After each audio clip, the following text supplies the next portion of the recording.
We will work hard to set a positive example for the future generations of Canadians. We will not lower ourselves to their level. What happened here in February, the veterans here felt the jackboots of the police. They influence through fear. That is what they do. It's you tomorrow, it's me the next day. They're going to smear us. They have already started. What the federal government doesn't know, they poke the bear. Yeah.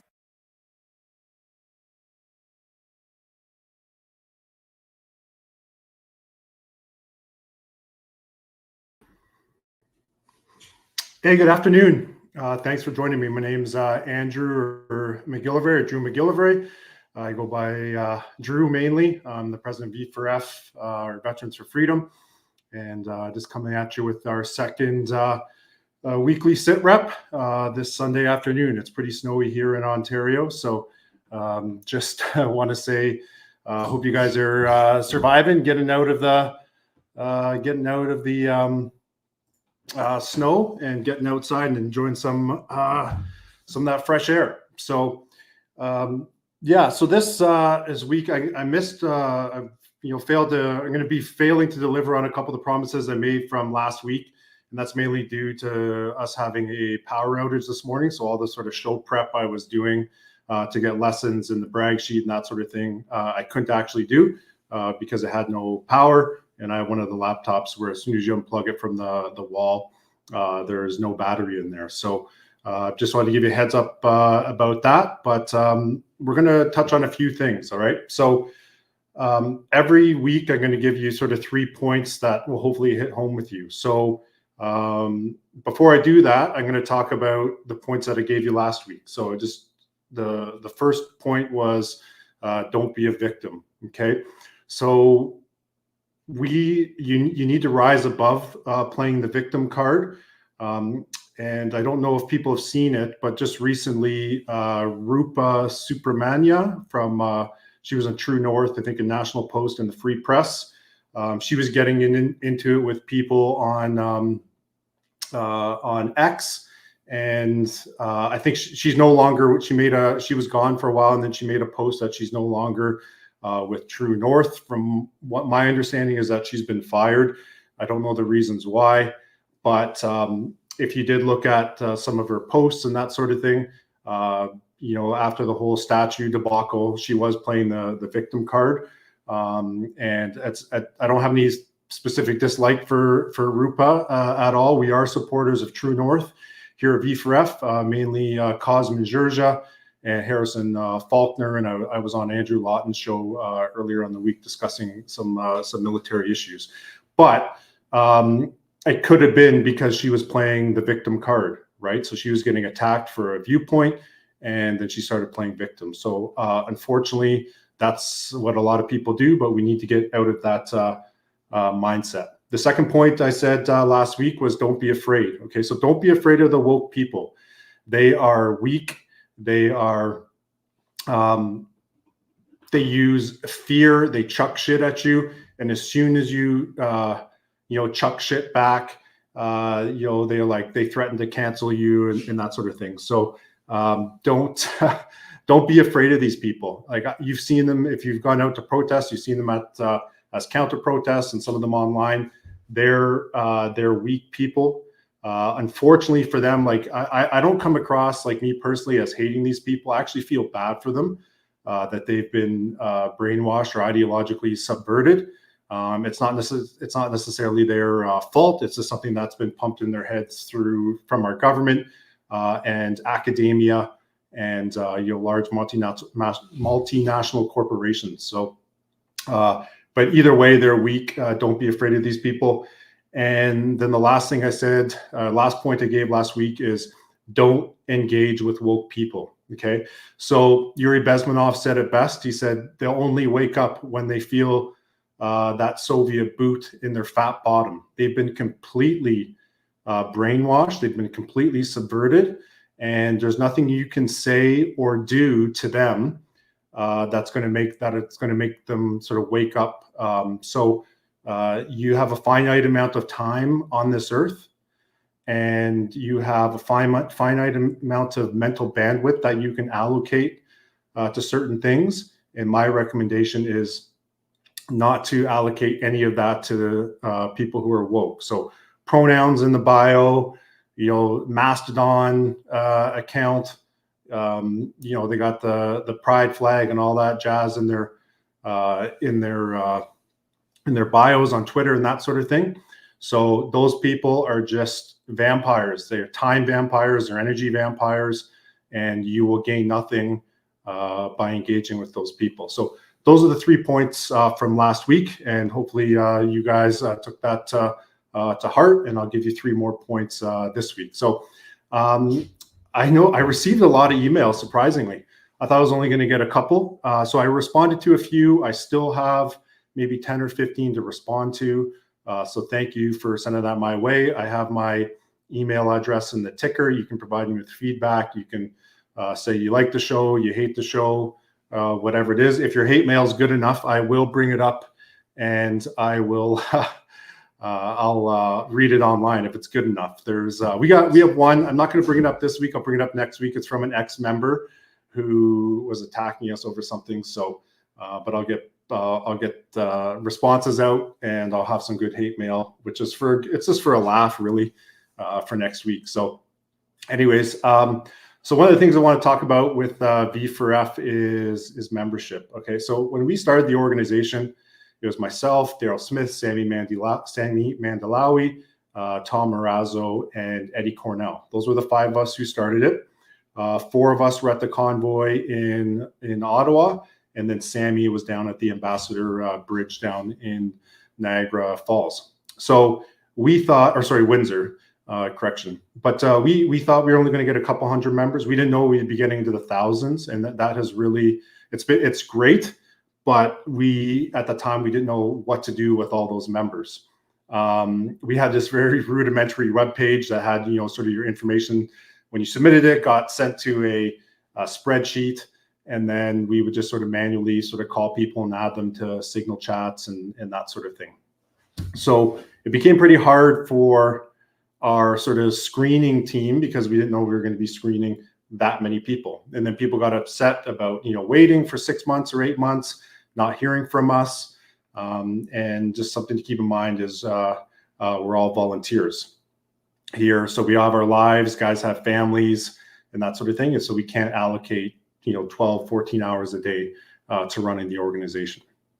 And then one of the things that, and this will be clear in the hate mail that I read to you next week, is that people try to get our organization to take a stance on controversial issues. So I think one of the first ones where a member of ours was upset with us is because when the Queen died, we didn't say anything.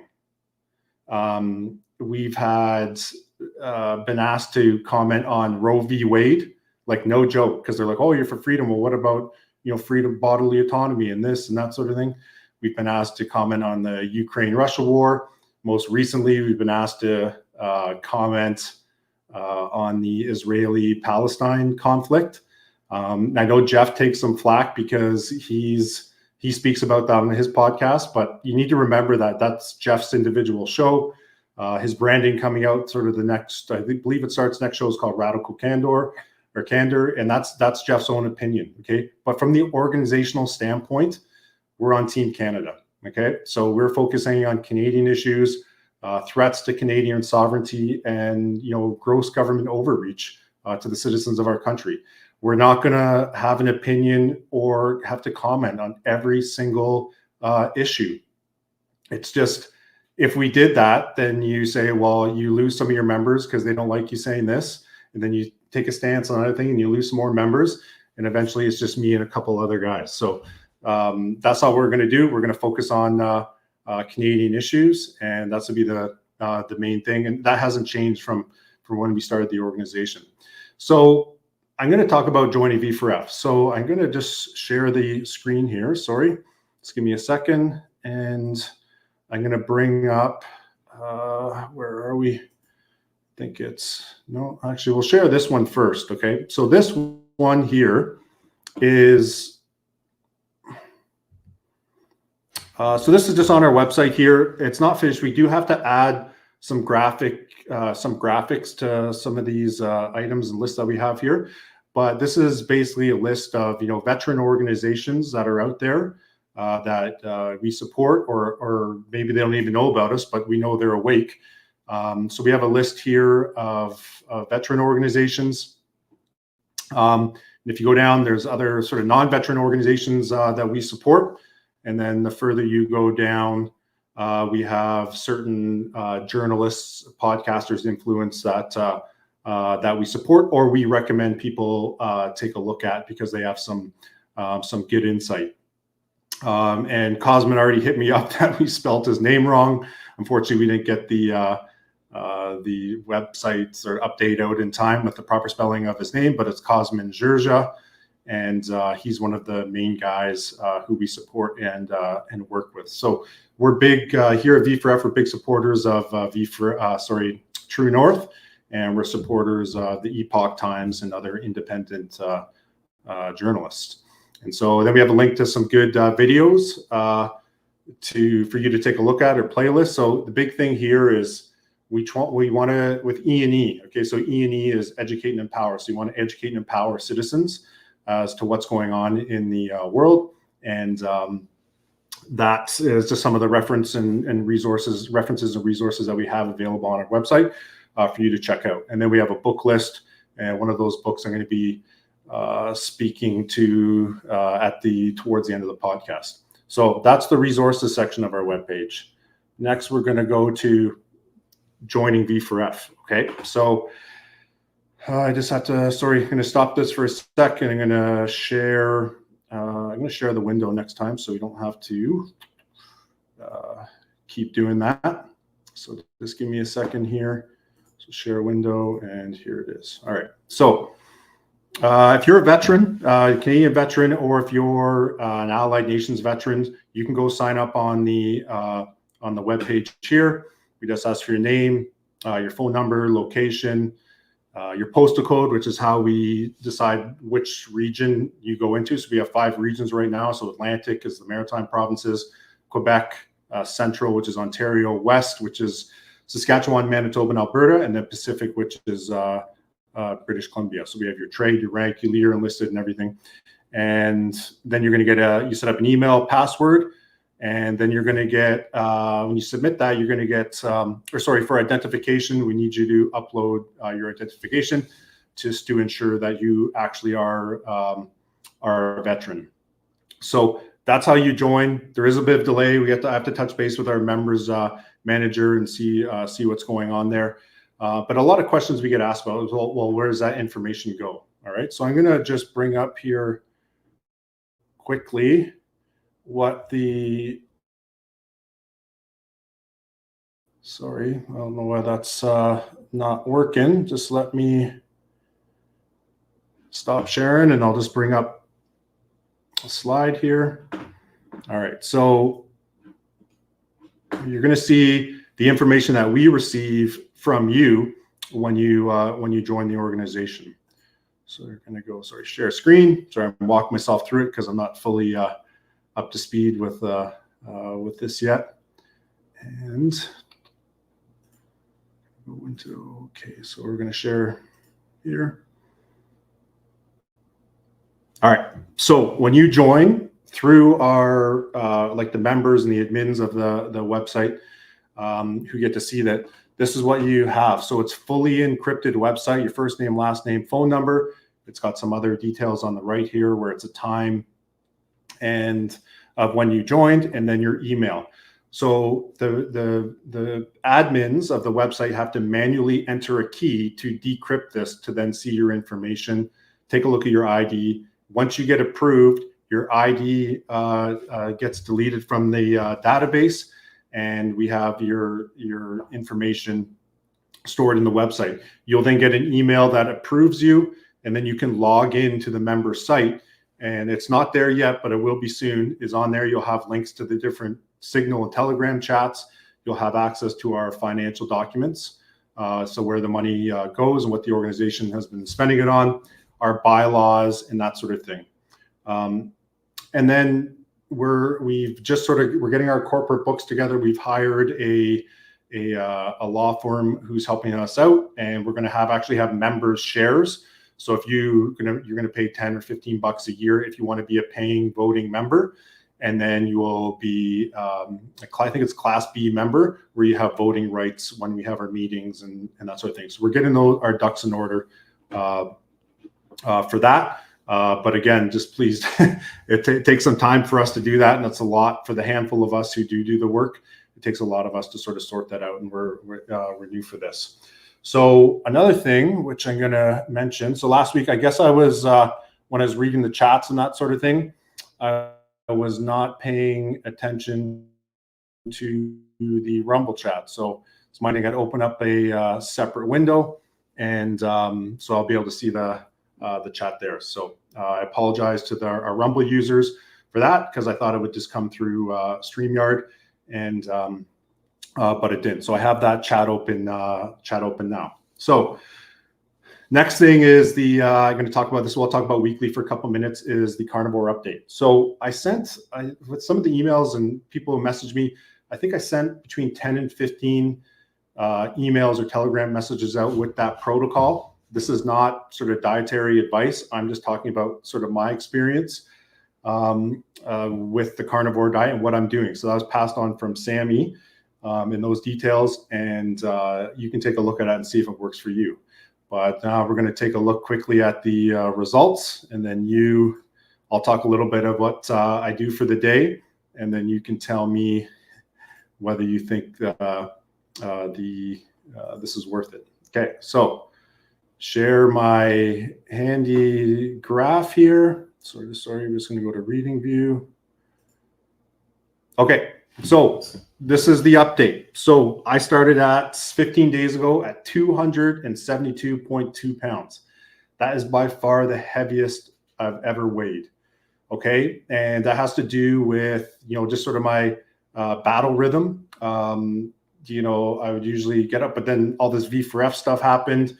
I'm on the phone all the time. I'm texting, and I was just being a slob, and I had to sort of put my money where my mouth is. But anyway, started at 272.2, and as of this morning, I'm down to 255 pounds, and so it's a total loss of 16.4 pounds. Now, if you do this, I'm not saying you're going to get those results. Mine are a little bit extreme. So, previously I've done, the intermittent fasting, where I've, started with an 8-hour feeding window, and then 6, and, 4 hours. And then basically now what I do is I have one large meal in the morning that just keeps me full for the rest of the day. And then I'm sort of a little bit hungry at bedtime, but I go to bed thinking about that amazing breakfast I'm going to have.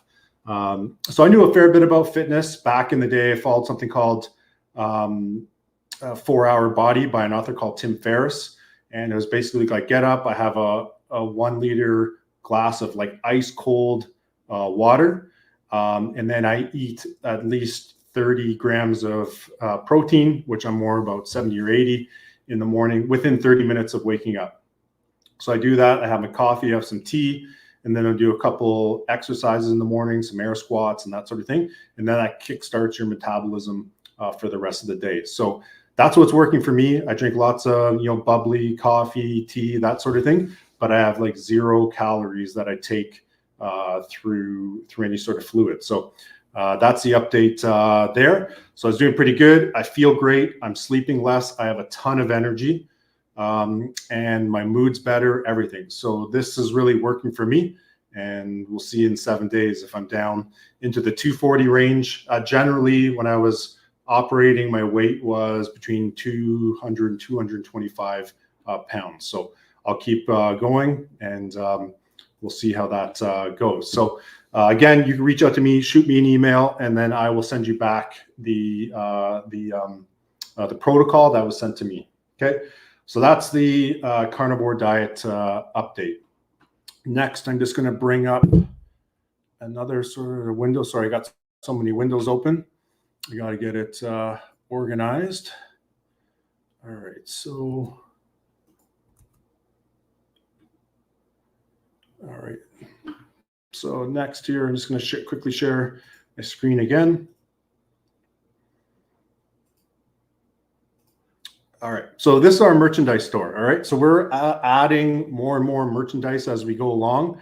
We have the Afghan Memorial Flower, which is an initiative that was started by our brothers over at Blackbird Industries, which is great. I know several VMCs or veteran motorcycle clubs that have dropped the pop here and are starting to wear the AMF, which is when you buy. I think we have the read up in the description. But there was really a really well done write up how sort of Afghan era veterans are feeling a disconnect with the Legion, that sort of thing. But we got some more books on there. We have some of the Canadian Frontline Nurses books and some of their merchandise on here. And this is the merch. This is how we pay for everything.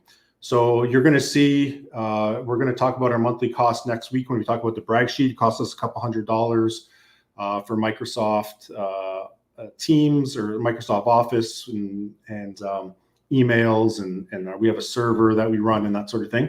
So you'll see sort of the breakdown of monthly cost, StreamYard, and all be in there. But that's all paid for by merchandise sales. So we don't no one's getting a salary or anything from this. I know it's a little bit more with shipping, but that's how we pay for things. That's how we pay for the, just our Intuit QuickBooks alone. I think for monthly is like $23, $24. And then we have Adobe Acrobat and that sort of thing. We're trying to keep the cost low, but this is what the merchandise does. And we actually have high quality merchandise. We don't do any drop shipping or anything like that.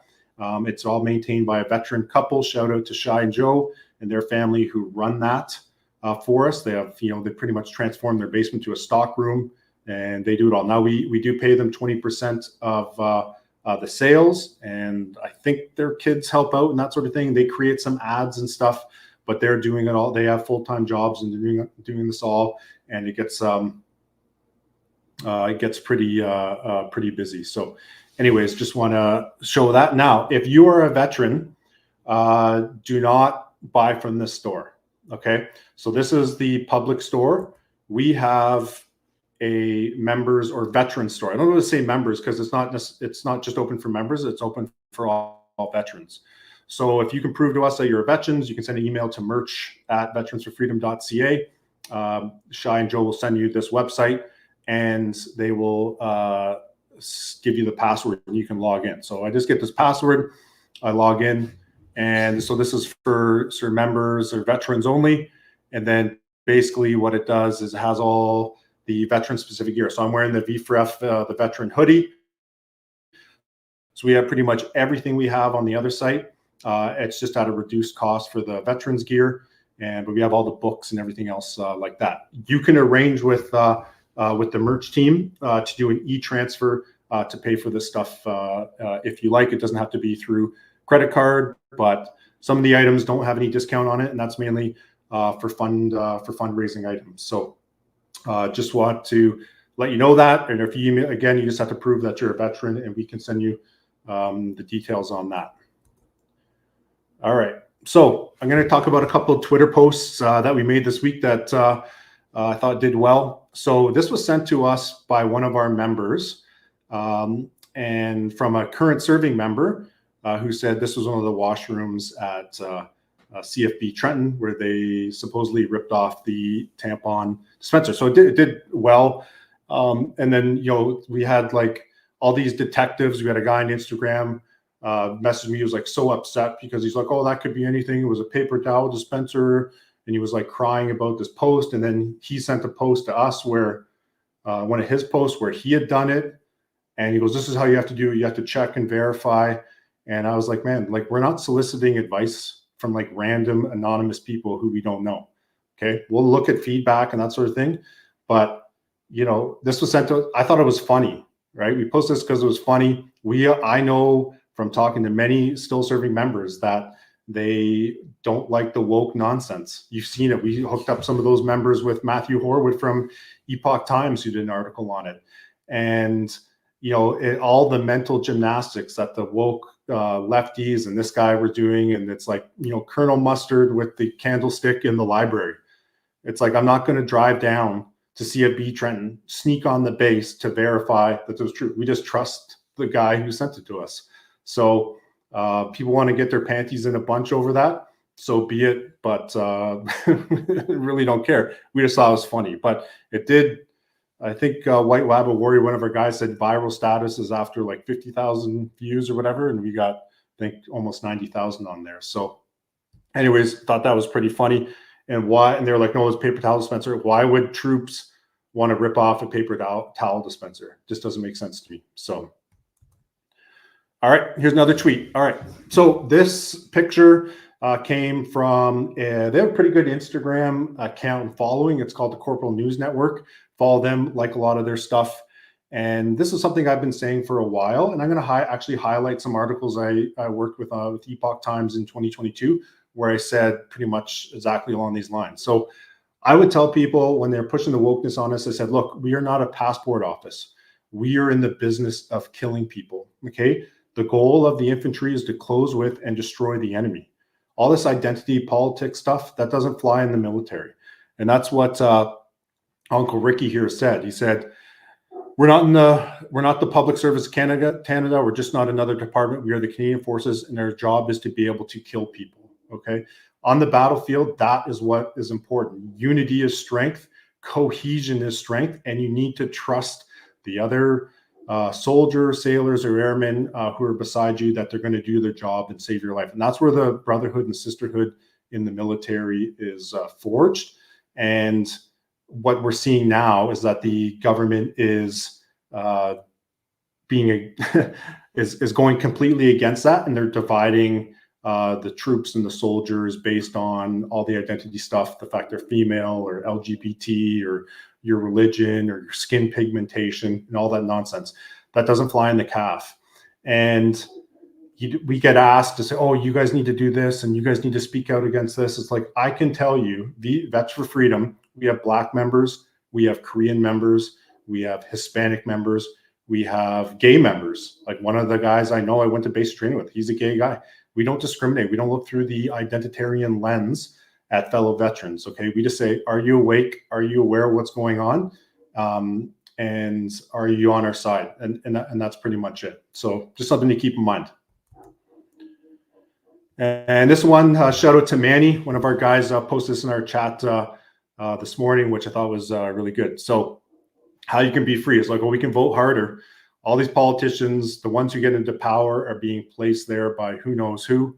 We can try and change other people's minds. So this one I disagree with a little bit, this aspect. We can change other people's mind. We are trying to educate and empower people to get on our side, wake them up so that they can help us, like what this pic says, is produce solutions without government permission. So all the stuff I'm doing on my farm, everything I'm doing in my community, none of that's being ordered or told to by the government. Okay, that's all stuff we say, okay, look, here's what the problem is. Let's come up with solutions of how we can fix that problem or lessen the impact of what's happening to us. So just a great picture that was sent to us. All right, so I'm going to talk about who our sort of Twitter account of the week is. And before I highlight who these people are, just want to say, and this is actually on our webpage under our FAQ, is we don't, just because we share something that someone said one time or we follow on Twitter, doesn't mean that we agree with everything they've ever said or posted ever. That's not the case. But whatever they said now, we agree with what they're saying, why we share it. So this one guy, Zachary Tisdale. So on X, it's at ZTISDALE. This guy does some great well written out posts. We share a lot of them. He's pretty much hardcore anti-communist, and he talks about DEI and all the other threats to our country and people. So give Zachary Tisdale a follow. He's very good. Next, we're going to talk about the sort of veteran Twitter account of the week. So last week it was Stephen Jeffries, 1,000 followers on Twitter. And again, this is a guy who puts out some good stuff. He's fairly active on Twitter, and I recommend you give him a follow. Good dude, good take. Now, we're going to talk about the combining bullshit. That's going to start off. So this guy's name is Clayton Goodwin. All right. So he is a parasite, and he is just a fat reservist cook who did 11 years of service. He never deployed overseas. He's just like a part-time reservist guy, yet he's the head guy that they go to in Ottawa and CBC and all the mainstream media to talk about the convoy and that sort of thing. This guy's just a straight communist, and it is like, I have a feeling, I don't comment on other people's sort of medical problems or mental health, that sort of thing. But the fact that this guy goes to all the counter protests and that sort of thing in Ottawa, to me, he probably scammed a full ride through VAC, probably claimed PTSD for peeling too many potatoes. But anyways, this guy's a nobody. He's just a bully. And I remember Ferryman's Toll did a meme about him, I don't know, last year, where it showed one picture of him and sort of his accomplishments, and then it shows one of our more decorated guys like Daryl Smith or Jerry or other guys. It's like they're talking to 11-year reservist cook, but they're not talking to James Topp or Daryl or Jerry or guys who've had multiple combat tours and have been, have maybe a different opinion than friggin' our comrade here, Clayton Goodwin. So if you want a good laugh, like, check out his stuff. It's funny. And I think in one of the other tweets, he's like, oh, look at Tamara Litch blocked him. He goes, oh, look at Tamara Litch running away from me, blah, blah, blah. And and it's like, at least she can run. This guy be out of breath in a 10-yard dash. Okay. He's just some fat fuck. Actually, I got some of the feedback I got was not calling these guys names. So maybe we should sort of backtrack on that. But anyways, not a good guy. He's in charge of this corporation. You can look them up. And actually, let me scroll up. Actually, I'm going to stop sharing this because it has their address on there. But anyways, he's part of something called the Veterans Accountability Commission, which is him and another guy named Greg Alkerton, who I'll talk to you about him in a couple of weeks. But just a bunch of idiots and nobodies. And the thing is that we get people, veterans attacking our organization. It's like, look, if you don't like what we're doing, you don't like what we're about, or what we're doing, like veterans on our side attack us and that sort of thing, then just go start your own organization, or don't, right? Like, if you want to start, Veterans for Communism in Canada, we'll see how many vets want to join. There's probably about, I'd say 70 or 80. But out of the 461,000 veterans in the country, which we speak to for less than 1% of those veterans. So we definitely don't speak for all. We never claim that we have. They are, they're generally awake, generally conservative. Okay. So if I was a betting man, I would say the majority of those people, those veterans, are conservative, and they're not on board for the woke nonsense. So we're going to go. Okay, so movie of the week, Constant Gardener. Okay, so it came out in 2006, I believe, 2005. Okay, it's a pretty good movie. I've watched it several times, and it's just operating in Africa. So we know it's common knowledge that one of their sort of testing beds for vaccines and medications, that sort of thing, is in poor, in Africa, in poor areas there. So it sort of just opens your eyes about how far these people are willing to go, because there's how much money is involved. Now, it's not a true story, but it could be true. Okay, so that's one of the things one of the movies. And someone asked me about Children of Men. It's like, look, sorry, I got cut out. You need to shift your mentality. Okay, you can't get everything spoon fed to you. And it was like one of the guys who was on I was working with one of the one of my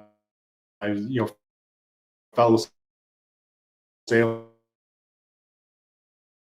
Sorry, I'm coming back. Sorry, get cut out. I'm out in the middle of the bush, so the internet's spotty. But he goes, I said, if you accomplish this, I will give you $1 million. Could you do it? And the answer is yes. And he's like, okay, well, you need to start approaching things like you're going to get paid $1 million for it just to get it done. So if you're looking for the movie, I can't spoon feed you how to do it. Next, for the book of the week. So this one's called The Mission, the Men and Me. It's like my all-time favorite leadership book. I've read through it about 3 or 4 times. I've recommended it to a lot of people. I've got several leadership commendations for my time in the military. Doesn't mean I'm perfect. I'll have to keep getting better and striving for excellence.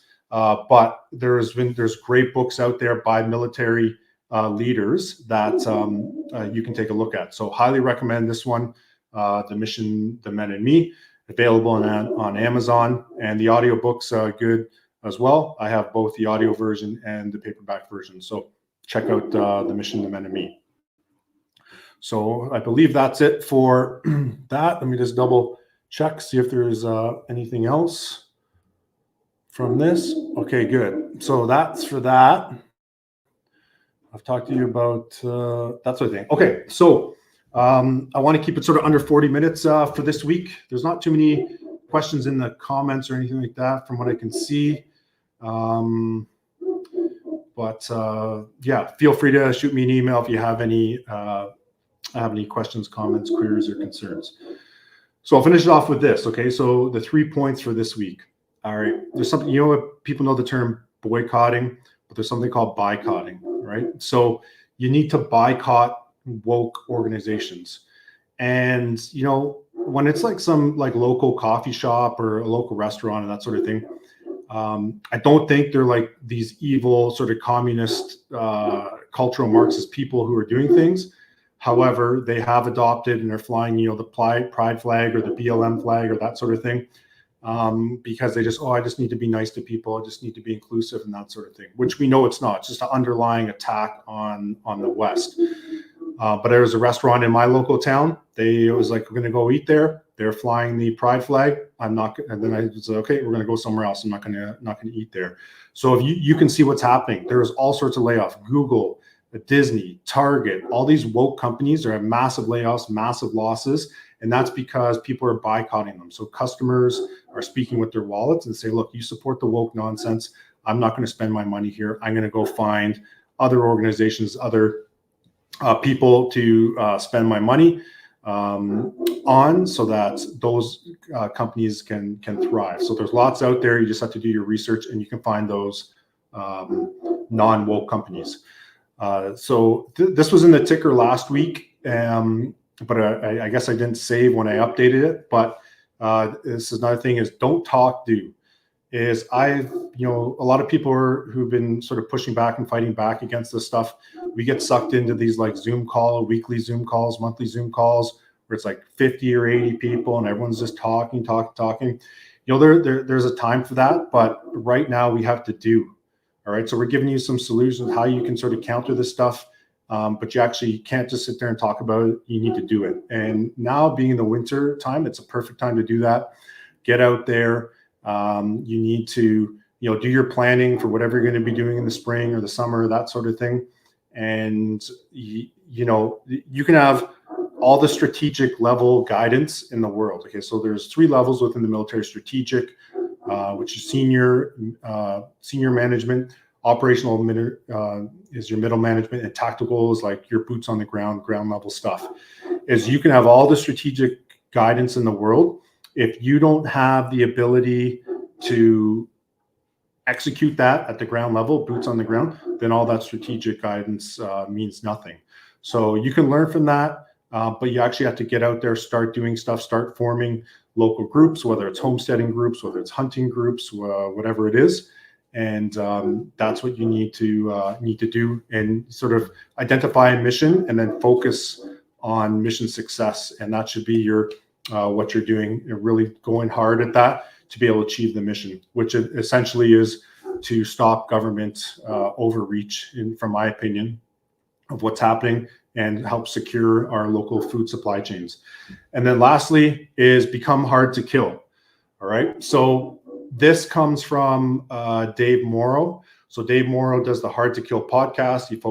He's done some great interviews with some of the vets who've been kicked out over the vax mandate, and interviewed Catherine Christensen, the lawyer.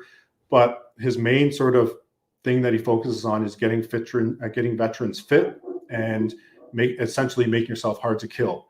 Now, I say hard to kill, it doesn't necessarily mean, you have to be able to defend your property, your house, from sort of like police coming on your property or whatever. It's like a multifaceted approach. Is you need to become fit, because if you aren't fit, you're going to be going to the hospital, right? And our friend Tom Quiggin said it best. He goes, the best course of action right now for health, so he talks a little bit about Patty Hacks, the book, is to stay out of the hospital, stay out of the healthcare system, right? Because you're going to go into the healthcare system, it's pretty much collapsed, and we have people waiting and months and months and months, so many people dying and that sort of thing.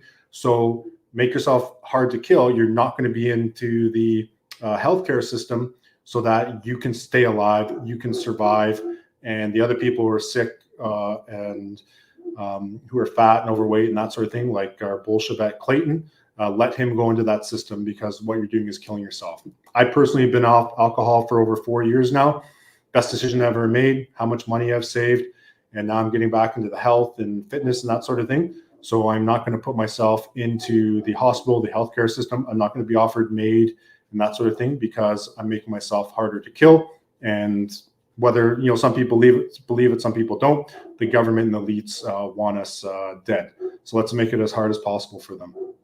And I'll just finish off with this note. And this is something, again, I've spoken to people at length, is the woke, the cultural Marxists, the elitists, the communists, whatever you want to call them, they want you dead. Okay. There's so much hate from them. The COVIDians and in the COVID cult, they were ready to pay your ticket for the train to send you off to the gulags. It wasn't for the trucker convoy, which I'll talk to in depth at a later episode. The non-vaccinated people in this country probably be in camps right now. So it's something to keep in mind. The woke people, and they attack you and they try and counsel you, they are a hostile force, and you need to start treating them like that. And I'm not saying go out and confront them and fight them or do anything like that, like nothing violent, of course, but you need to realize that these people are making lists of everyone. They are being supported by the Canadian Anti-Hate Network.